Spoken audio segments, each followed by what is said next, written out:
आपके जीवन गुरु में ब्रह्मा चमत्कारिक परिवर्तन गुरु कैसे विष्णु हों, आज गुरु ये वीडियो देवो इस पे महेश्वरः बनाया गया है। गुरु पूरे ध्यान से आप ये साक्षात् वीडियो देख। परब्रह्म तस्मै श्री गुरुवे नमः। मन के द्वार प्रवचन सीरीज का ये 22वां ऑडियो है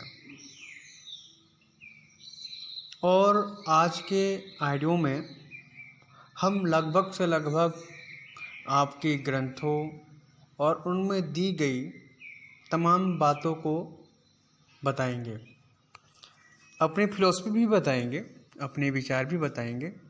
परंतु आज हमारा उद्देश्य है कि ग्रंथों में जो कहा है हम यदि उसको करते हैं तो क्या हम इतने इस समाज के हिसाब से अपने जीवन को सफल बना पाएंगे। एक प्रश्न था, मैं अक्सर प्रश्नों का ही जवाब देता हूँ अपनी फिलॉसफी के हिसाब से। तो एक प्रश्न था कि ग्रंथों को पढ़ने के बाद क्या व्यक्ति अपने आप में सफल हो सकता है, जीवन का सार तत्व जान सकता है? मेरा मानना है हाँ।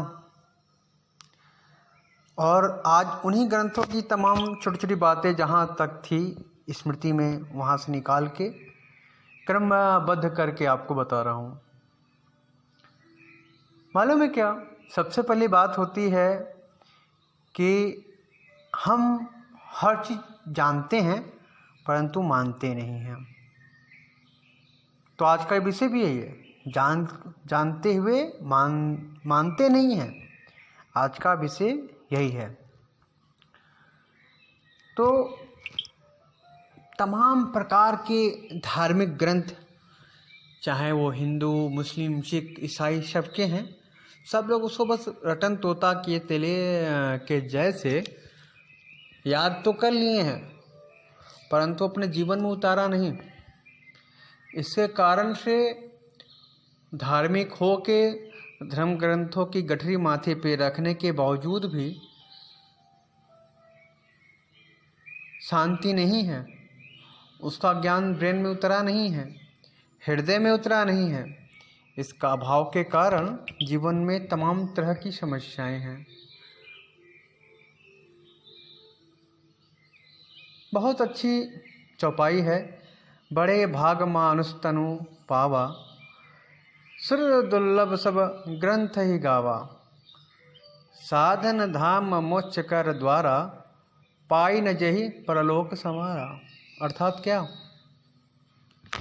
ये जो मनुष्य का शरीर है यह बहुत तपस्या और पुण्य प्रताप से मिलता है, जो मैं अक्सर कहता ही रहता हूँ। अपनी फिलॉसफी नहीं, सिर्फ पहले इसका अर्थ जानिए। बड़े भाग से मनुष्य का शरीर मिला हुआ है, इसका गुणगान संपूर्ण ग्रंथों में गाया गया है। और ये मानव का जो शरीर है वो देवताओं को भी मिलना दुर्लभ है, कठिन है। यह साधन का धाम है और मोक्ष का दरवाज़ा है। इसे पाकर भी जिसने परलोक न बना लिया उसका क्या होगा? ये मेरी फिलॉसफी नहीं है। आप अक्सर धर्म ग्रंथों में इस चौपाई को खोज के इसका अर्थ निकाल सकते हैं। यदि आपको मेरी फिलॉसफी में इंटरेस्ट नहीं है, कोई बात नहीं, धार्मिक ग्रंथों को पकड़ लो। आप धार्मिक ग्रंथों में विश्वास रखते हो तो धार्मिक ग्रंथों को ही पकड़ लो, उसमें इतना बात लिखा हुआ है। और चौपाई दोहा ऐसा है कि जो सामान्य व्यक्ति समझ सके, इसीलिए इसका संस्कृत कठिन शब्दों को के माया जाल से इनको निकाल के सरल गायन विधि में कहा गया, ताकि लोग हंसते हंसते गाते गाते इसको अपने जीवन में उतार लें। फिर भी मनुष्य तो मनुष्य है, सुन लिया और उस पर काम करना क्या है, सुन लिया, जानकारी होगी, इतनी काफ़ी है। फिर जब एक समय अवस्था आती है चिंता घेरती है तो फिर समझ में आता, अरे ये तो कुछ गड़बड़ हो गया जीवन में। किस कारण से हम सफल नहीं हो पा रहे हैं, किस कारण से हम अपने ही बनाए हुए मकड़ जाल में फंस गए हैं। मकड़ जाल भी ऐसे कि इंसान चाह के भी दूसरों को बनाए हुए फंदे में अपने ही फंस गया है। मकड़ी तो शिकार के लिए बनाती है, उसको परमात्मा ने वही करने के लिए बनाया था, तो वो तो सफलता पाएगी। और जो आपके लिए बना ही नहीं है, आपने उसको पकड़ लिया है, वो चीज़ निर्माण करना सीख लिया। मनुष्य बहुत चतुर होता है ना, जो चीज़ देखता है उसका नकल कर लेता है।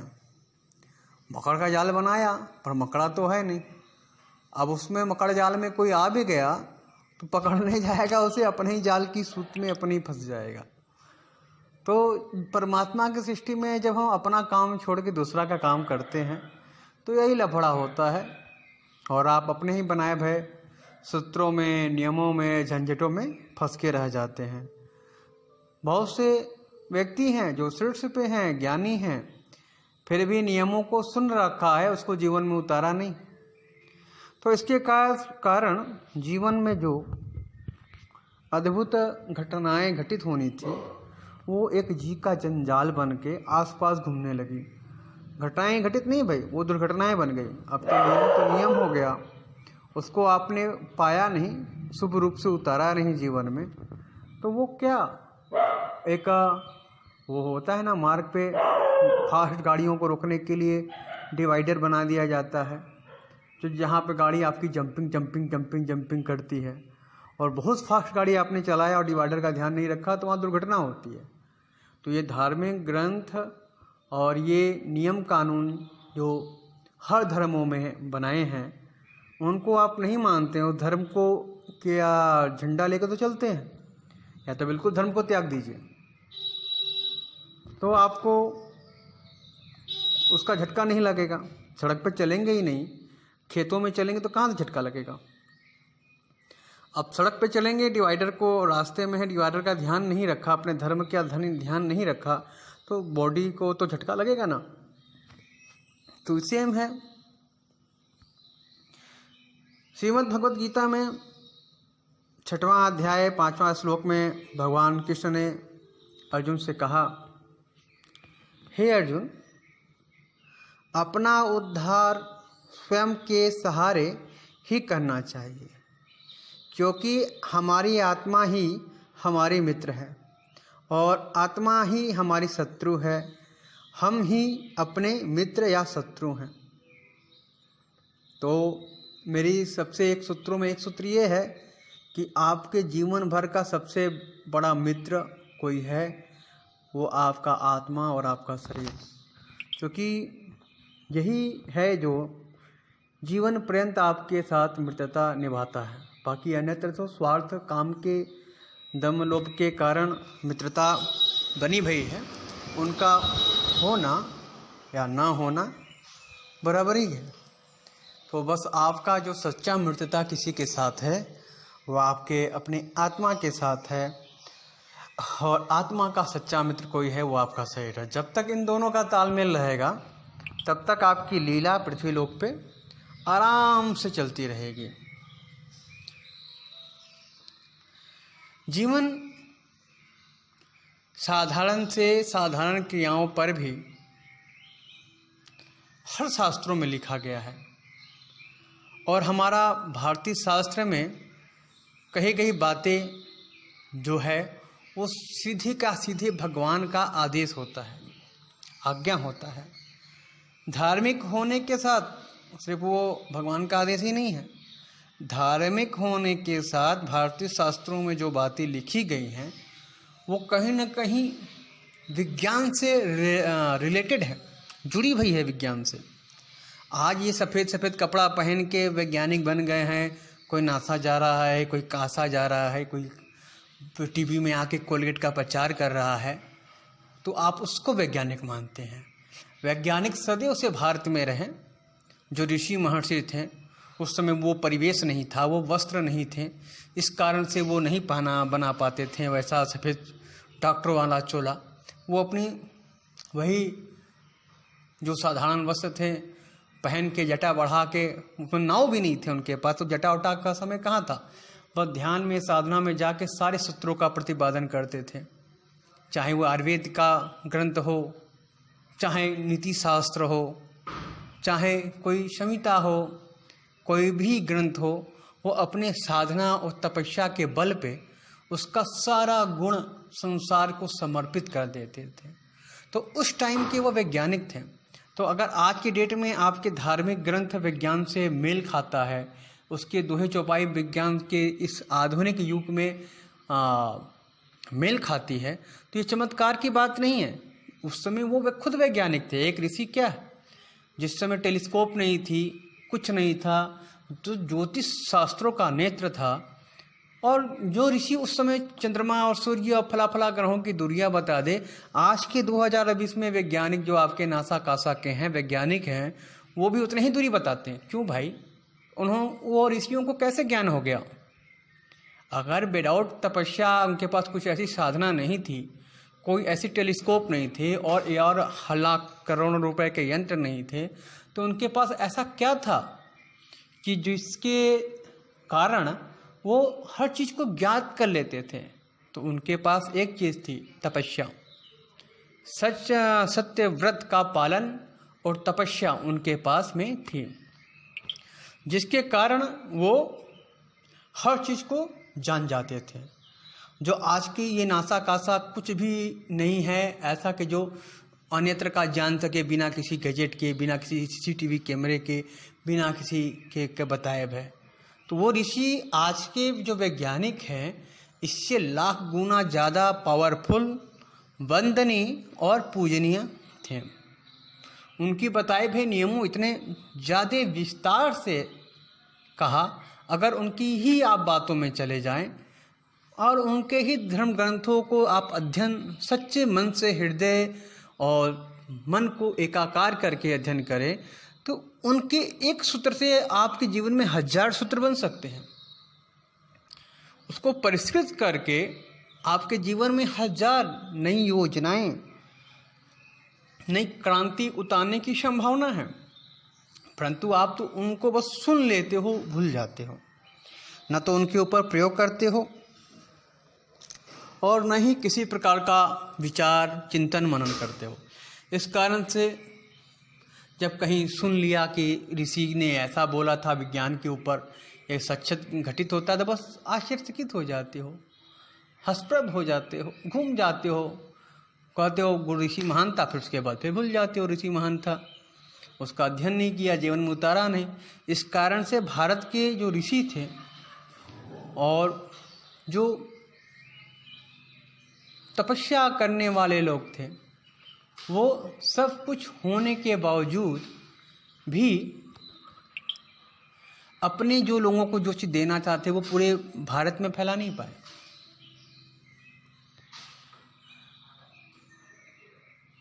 अब देखिए कि सबको पता है कि ब्रह्म मुहूर्त में उठना सबसे बेस्ट होता है। ब्रह्म मुहूर्त जो होता है 8 पहरों में राजा बोला गया है, उसे ब्रह्म बेला, देव बेला, अमृत बेला या मधुसमय समय कहा जाता है। इस समय में यदि कोई भी मनुष्य, सिर्फ बुजुर्ग व्यक्ति ही नहीं, एक स्वस्थ मनुष्य इस वेला में यदि उठ जाता है, जागृत हो जाता है और उस समय का हवा, कुछ नहीं, आप स्वास्थ्य रिलेटेड ही जाने, आप उस समय ब्रह्म मुहूर्त की वेला की हवा आप ग्रहण करते हैं, तो अपने आप में एक औषधि होती है और वो हवा, उस समय का जो माहौल होता है, वो आपको स्वस्थ, खुशहाल और अच्छे विचारों को लाने के लिए सबसे शुभ होता है। तो ब्रह्म मुहूर्त में यदि आप कुछ शिक्षा के से संबंधित काम करते हैं, एजुकेशन से संबंधित काम करते हैं, उठ के रटन अध्ययन करते हैं, वो भी शुद्ध हो जाएगा, वो सिद्ध होगा जल्दी से। और कोई आप ध्यान साधना करना चाहते हैं तो ब्रह्म मुहूर्त में उठिए। आपकी ध्यान साधना सफल नहीं हो रही है, नियमों को जान के भी आप सफलता नहीं पा रहे हैं, तो आप जो चीज़ 10 साल में हासिल करेंगे वो 1 साल में हासिल हो जाएगी ब्रह्म मुहूर्त में किया गया कर्म। तो 10 गुना ज़्यादा फल देने वाला इस टाइम में भी ब्रह्म मुहूर्त का समय है। किसी भी प्रकार की योग का करना है, योग करिए, ध्यान करना है, ध्यान करिए। आप बुजुर्ग हैं तो उस समय बैठ के श्वसन आदि की क्रिया करिए, वो आपके लिए उम्र को बढ़ाने वाला होगा। आप अध्ययन अध्यापन के क्षेत्र से जुड़े हैं तो उस समय उस ब्रह्म मुहूर्त की वेला में उठ के आप अपने किताबों से अपने अध्ययन का काम करिए, शोध का काम करिए। वो टाइम आपको सफलता दिलाने वाला होता है। ये हम जो बातें कहते हैं और सिर्फ जब इंसान दुखी होता है तो रास्ता खोजता है, उसके बाद हल्का सा सब कुछ सामान होने के बाद अपनी दुनिया में बस रम जाता है। इसके कारण से जो फल और जो कर्म हमारे जीवन में घटित होनी चाहिए वो नहीं हो पाता है। और समय बीतने के बाद फिर हम जब ख्याल आता है कि अरे फला कर्म तो ऐसा था, हमने किया, फल नहीं मिला, तो फिर बोलते हैं वो तो झूठा है, इस सबसे कुछ नहीं होता है। अमृत वेला में उठने का एक अनोखा उपाय है। मतलब ब्रह्म मुहूर्त में आप उठना चाहते हैं, पढ़ने वाले बच्चे हैं, कम उम्र है तो जाहिर सी बात है नहीं उठ पाएंगे, बॉडी थकी रहेगी। तो एक छोटा सा प्रयोग है, एक ध्यान विधि भी बोल सकते हैं। तो उसमें सबसे पहले जब हम लोग अध्ययन करते थे और ब्रह्म मुहूर्त में उठते थे तो गुरुकुलों में अपने आप को लोग रात में सोने से पहले अपने मन को बोलते थे कि मुझे इतने बजे जगना है, मन के इतने बजे जगना है, ऐसा कल्पना करने का था। परंतु वो विधि ठीक नहीं है। परंतु अब मैं उसको प्रसिद्ध करके जान पाया कि वो कैसे काम करता था हमारे अंतर मन पे।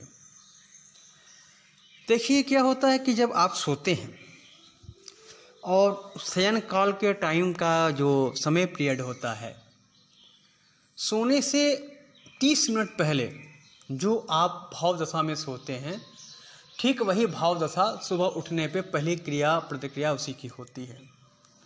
एग्जाम्पल के लिए रात में सोने से पहले आपने घृणा कर लिया, क्रोध कर लिया सोने से पहले, जब उठेंगे तो सबसे पहले ख्याल आएगा आपको घृणा और क्रोध का, मन में हिंसा भर जाएगी और पूरे दिन हिंसा चलती रहेगी। रात में सोने से पहले आपने मधुर संगीत सुना, भजन, धार्मिक आदमी है भजन सुनिए, संसारिक आदमी है लव सॉन्ग सुनिए। फिर सब जब आप सुबह उठेंगे तो आपका पूरा दिन उसी प्रकार से व्यतीत होगा। मधुर संगीत हर तरफ बजेगा, आनंद की घड़ियां हर तरफ बजती रहेंगी और आपका दुनिया अच्छा चलेगा। भक्ति भाव के रात में भक्ति भाव करके सोइए, सुबह पूरा दिन आपका भक्ति भाव में बीतेगा।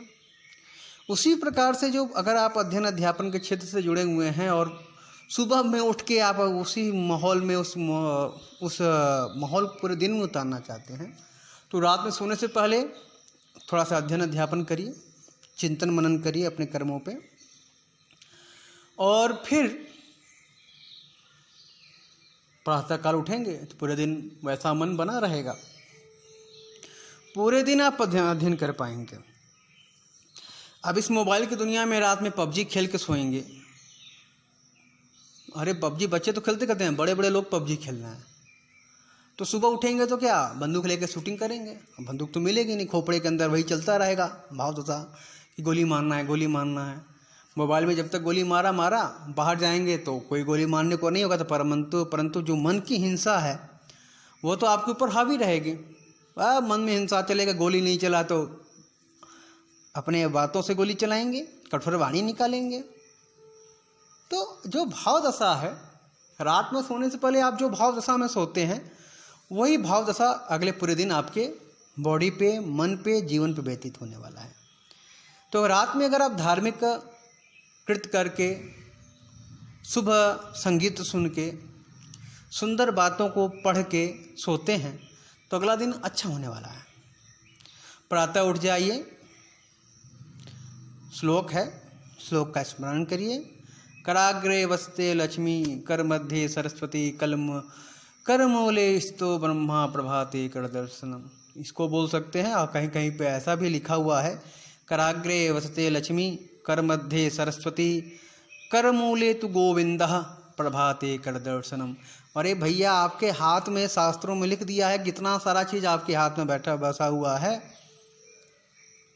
लक्ष्मी भी है, सरस्वती भी है, ब्रह्मा भी है, इतने सब चीज आपके हाथ में हैं। आप तो एकदम कर्मयोगी है। ब्रह्मा कहाँ आसमान में रहता है, सृष्टि का निर्माण करके छुप गया, उसको कोई पूजा भी नहीं करता है। शास्त्रों में उस पर भी बहुत सा दोष लगा है, इसलिए लोग उसको भी पूजन करते हैं। ये फिलॉसफी दूसरी है, और इसके आगे मैं बोलूँगा ब्रह्मा के ऊपर भी। परंतु आप जानिए कि आपके शास्त्रों में ऋषियों ने इतनी सारी बातें लिखी, फिर भी आप नहीं मानते हैं और बोलते हैं शास्त्र। कभी सुन लिया कि शास्त्र ने में ये ऋषि ने ये कहा, आज के डेट में घटित हो रही है, तो बस चमत्कार है, चमत्कार है, चिल्लाना शुरू कर देते हैं। ऐसा नहीं है। आपके हाथों में धन की देवी लक्ष्मी है, विद्या की देवी सरस्वती हैं, कर्म के अधिष्ठाता देवता ब्रह्मा हैं। इस प्रकार का आश्रय है। और आपके हाथ में गोविंद साक्षात प्रभु नारायण भगवान विष्णु, जिनकी योग माया में ये सृष्टि चल रही है, जिनकी शयन काल में ये सृष्टि बन गई, पल पल बिगड़ती है, पल पल बनती है, वो सारे चीज़ों को आपके हाथों में बिसा दिया शास्त्रों में। ऋषियों ने कहा है तो झूठ तो हो नहीं सकती है। मिथ्या न जाए देव ऋषि वाणी। देव देवता और ऋषि की वाणी वो कुछ भी कह दें, वह असत्य नहीं हो सकता। वो सत्य ही घटित होगा, वो परम सत्य होगा, इसमें कोई दो राय नहीं है।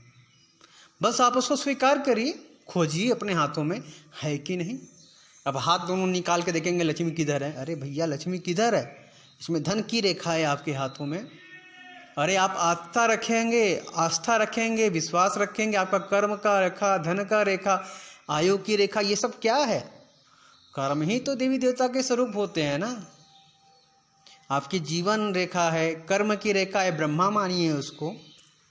ज्ञान की रेखा है, बुद्धि की रेखा है, इसको सरस्वती मानिए। आयु की रेखा है, धन्वंतरी मान लीजिए। अरे मानने को क्या कुछ नहीं है दुनिया में मानने के लिए, बस आप तैयार हो जाइए। परमात्मा की सृष्टि में हर तरफ चमत्कार ही चमत्कार है। बस आप अपने देखने का नजरिया बदलिए।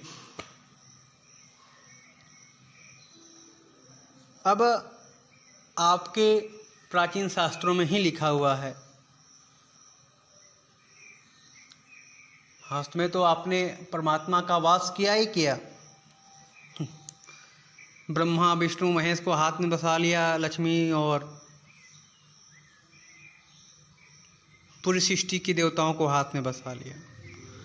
अब लिखा है, आप चले आइए कि नियम के हिसाब से पृथ्वी पे उतरने से पहले क्या करना चाहिए। हाथों में तो परमात्मा का दर्शन कर ही लिया। अब पृथ्वी पे अपना पहला पांव रखने से पहले पृथ्वी माता को नमन करिए। पृथ्वी माता ने संपूर्ण सृष्टि को धारण किया है। टाटा बिरला अंबानी जंबानी जितने भी हैं, सबको, शायद कोई पृथ्वी को माने या ना माने, सारा कर्म तो इसी पृथ्वी पे ही है। यहाँ तक कि समुद्र में बोलते हैं पानी के अंदर भी पृथ्वी है, तब समुद्र टिका हुआ है, न तो समुद्र भी बिखर जाएगा। समुद्र बसने देवी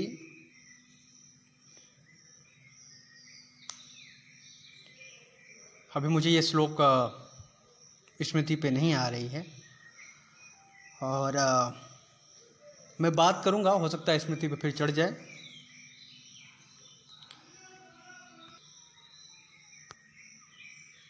समुद्र बसने देवी पर्वत स्तन मंडले विष्णु पत्नी नमस्तुभ्यम पाद स्पर्श क्षमस्व में। कितना सुंदर बात लिखा हुआ है। विष्णु की पत्नी समुद्र रूपी वस्त्रों को धारण करने वाली, पर्वत रूपी स्तनों से शोभित विष्णु पत्नी, मेरे द्वारा होने वाले पाद स्पर्श को आप क्षमा करें। वाह, कितना अद्भुत है। पृथ्वी भी आज के कलयुग में साक्षात भूमि आपके संपर्क में है। आसमान में बैठने वाला ब्रह्मा विष्णु मिले न मिले, परंतु पृथ्वी तो आपके हवाओं आपको स्पर्श से मिलेगी। पांव रखने के पूर्व भी पृथ्वी को क्षमा मांगने को कहा गया। कितना सरल और कितना शिष्टाचार है। बहुत सारे ग्रंथों में इतनी अच्छी अच्छी बातें लिखी गई है कि आप उनके मूल स्वरूपों को बस स्वीकार कर, उनके मूल स्वरूपों को स्वीकार मात्र कर ले, जीवन में रूपांतरण ही निरूपांतरण है। और आज मैं इसको बहुत दिन से इस पर शोध कर रहा था कि सबको एकाकार करके इस पर अपना विचार बताऊंगा, और मुझे आज इसका अवसर मिला। तो इस पे और बहुत सारे नोट्स और लेखन बनाने चाहिए था। लेखनबद्ध करके बोलने से और आसान होता, परंतु फिर भी स्मृति में जहाँ जहाँ तक जो बातें आती है परमात्मा की इच्छा से, परम इच्छा से, वो मैं आपको बोलता चला जाऊँगा। उसके बाद आता है भगवान गौ, तुलसी, गंगा, पीपल, चंदन, सोना, शंख, दर्पण और मणि का दर्शन करना चाहिए। ये प्रातःकालीन अगर आपने इतना चीज़ आपके पास है तो सबसे पहले बात कि आप निर्धन नहीं होगे। हाँ, परमात्मा का मंदिर घर में है, गाय है, तुलसी का पौधा है, गंगा जल है, पीपल है, चंदन है, सोना है, शंख है, दर्पण है और मणि है आपके पास उपलब्ध है, और प्रातः काल उठ के आप इनका दर्शन करते हो, तो अर्थात आप गरीब नहीं हो। इन सबका संग्रह करने वाला गरीब कहाँ हो सकता है? सोना चांदी रखने वाला, शंख मणि रखने वाला गरीब तो हो ही नहीं सकता। अगर आपके पास ये सब चीज़ें मौजूद है और आप इसके संपर्क में हो तो अर्थात आप गरीब नहीं हो। तो परमात्मा ने कैसे विधि से सब चीज़ बना दिया है। उसके बाद इन सब का दर्शन करने के बाद माता पिता, गुरु, सूर्य को अर्घ्य दें, उनको नमन करें। इससे आपकी आयु, विद्या, कीर्ति तथा बल की वृद्धि होती है। बुजुर्ग व्यक्तियों को नमन करने से, प्रेम करने से आपके शरीर में विद्युत की चमत्कारिक शक्ति आ जाती है। चत्वारि तस्य वर्धन्ते आयु वृद्धा चत्वारि तस्य वर्धन्ते आयु विद्या यशो बलम कस्य से नित्य वृद्धो पश्येमिना। जब आप बुजुर्ग व्यक्ति का नित्य सेवा करते हैं तो 4 चीज़ें अपनी आप बढ़ने लगती है: आयु, विद्या, यश और बल। ये अपने आप बढ़ेगा, अपने आप बढ़ेगा, इसमें कोई दो राय नहीं है। ये नीति शास्त्र का है। ये सबसे अच्छा मुझे लगता है, क्योंकि हर व्यक्ति को वृद्ध होना ही होना है। आज जो बच्चा है कल युवा होगा, युवा से प्रौढ़ा होगा, प्रौढ़ा से वृद्ध भी होगा। तो ये नीति शास्त्र का जो वचन है वो भी बहुत कमाल का है। फिर आप त्रिदेवों का नमन करने के साथ ब्रह्मा, मुरारी, त्रिपुरांतकारी, भानु, शशि, भूमि, सुतो, बुधश्च, गुरुश्च, शुक्र, शनि, राहु, केतवः सर्वे ग्रहा शांति करा भवन्तु। आपके जीवन में शास्त्रों का ही मान ले, ग्रह, नक्षत्र सबको नमन करने के लिए लिखा हुआ है। सुबह सुबह उठ के 1 घंटा बैठ के सबको नमन करते रहें, सबको अभिवादन करते रहें। जो व्हाट्सएप पे जिसको जानते हो सबको जैसे मैसेज भेजते हो ना, बदल गया है, समाज बदल गया है।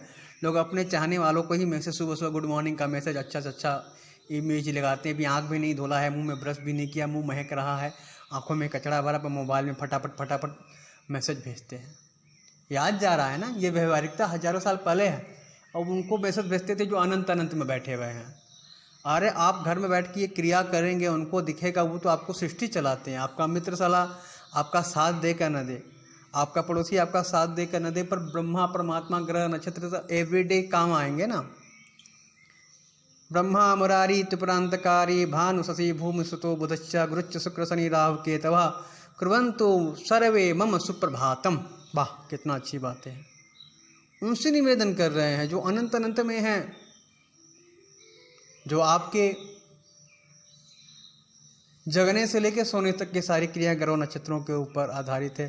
क्रोध आए तो भी ग्रह नक्षत्र जिम्मेदार है, प्रेम आए तो भी ग्रह नक्षत्र जिम्मेदार है, काम वासना तृष्णा राग द्वेष वैराग्य जीवन का अंत तक ग्रह नक्षत्रों के हाथों में। आप उनसे प्रातः कालीन उठ के निवेदन करते हैं, वाह वाह, जीवन कैसे सुंदर हो जाएगा। प्रातः काल विभिन्न उद्देश्यों के लिए विभिन्न देवताओं का नाम स्मरण करना ही अपने आप में अति शोभनीय है। अब रोग आपको न हो तो वैद्यनाथ धन्वंतरी तथा दोनों अश्विनी कुमारों का भी स्मरण करना चाहिए। ऐसा जो व्यक्ति करता है, प्रातःकालीन उठ के उनको भी स्मरण और मनन और निवेदन करता है, तो शास्त्रों के अनुसार आप अस्वस्थ रहेंगे। सौभाग्य की वृद्धि के लिए उमा, उषा, सीता, लक्ष्मी तथा गंगा, इन 5 नामों का प्रातःकाल पाठ करना चाहिए। इनके आपके धार्मिक शास्त्रों में सहस्त्र नामावली, शतनामावली तक मौजूद है। आप उनको भी स्मरण कर सकते हैं। जीवन में संकट आने वाली है, मन घबरा रहा है, अरे कोई बात नहीं, उसका भी उपाय बताता हूँ। संकट नाश के लिए भगवान शिव की आराधना करिए। भगवान विष्णु, हरिश्चंद्र, हनुमान तथा बलराम का सुबह सुबह उठ के स्मरण करना चाहिए। ये भी नियम में है। अकाल मृत्यु से बचने के लिए, दीर्घायु के लिए 7 चिरंजीव लोगों का भी नाम लेना चाहिए। अब 7 कौन से हैं जिनकी आयु सबसे लंबी है, उनका भी नाम सुनिए। अश्वत्थामा, बलि, वेदव्यास, हनुमान, विभीषण, कृपाचार्य तथा परशुराम और मार्कंडेय जी का भी स्मरण करना चाहिए। ऐसा शास्त्रों में वर्णित है कि ये लोग की आयु बहुत लंबी है। कलयुग से लेके पृथ्वी के अंत तक इनकी आयु है। अनंत अनंत कालों तक, अंत पृथ्वी के अंत तक ही नहीं, अनंत अनंत कालों तक इनको जीवित रहने का वरदान है। तो जो व्यक्ति इनका नाम स्मरण सुबह सुबह करता है, उनकी आयु अपने आप में बढ़ती चली जाती है। घोर बाधा और मुक्ति के लिए राम, लक्ष्मण, सीता, सुग्रीव तथा हनुमान जी का, इन 5 लोगों का रोज सुबह सुबह नाम लेना चाहिए। अरे बाबा, घोर पाप के नाश के लिए, दिन भर में पाप भी तो होगा, घोर पाप के नाश के लिए प्रतिदिन प्रातः और संध्या के समय 12 ज्योतिर्लिंग का भी नाम लेना चाहिए। सोमनाथ, मल्लिकार्जुन, श्री महाकाल, ओंकारेश्वर, अमलेश्वर, वैद्यनाथ, भीमशंकर, श्री रामेश्वर, श्री नागेश्वर, श्री विश्वनाथ, श्री त्र्यंबकेश्वर, श्री केदारनाथ और श्री घूमेश्वर, ये 12 ज्योतिर्लिंग हैं जिनका प्रातः स्मरण करना चाहिए। सभी प्रकार के विष से रक्षा के लिए कपिला गौ, अनंत, वासुकी तथा तक्षक नाग का नित्य सुबह स्मरण, ध्यान, मनन, वंदन भी करना चाहिए। संयमपूर्ण जीवन के लिए प्रतिदिन सनत कुमार, नारद जी, शुक्रदेव, भीष्म तथा हनुमान जी का भी नाम लेना चाहिए। सुबह उठने वाले लोग जब इन सब क्रियाओं को करेंगे तो उन्हें जीवन में चमत्कारिक रूप से लाभ मिलेगा। इतने देवताओं को मना के, इतने देवी देवताओं को पूजन वंदन करके किसका दिन अशुभ रहने वाला है। जब इस तरह की तमाम प्रकार की प्रार्थना आदि करके आप अपने जीवन की शुरुआत करते हैं तो आपके जीवन में चमत्कारिक ढंग से रूपांतरण होगा, जीवन सरल होगा। प्रार्थना आपको सरल बनाती है। क्षमा करना और क्षमा मांगना दो अलग अलग क्रिया होती है, पर इन दोनों में क्षमा देने वाला भी सरल और दयालु बनता है और क्षमा मांगने वाला भी सरल और दयालु होता है। सरल होता है ना। जब वो सरल होगा तो जीवन में हर चीज़ उतरेगी, तमाम प्रकार की जो निगेटिविटी है वो दूर होगी।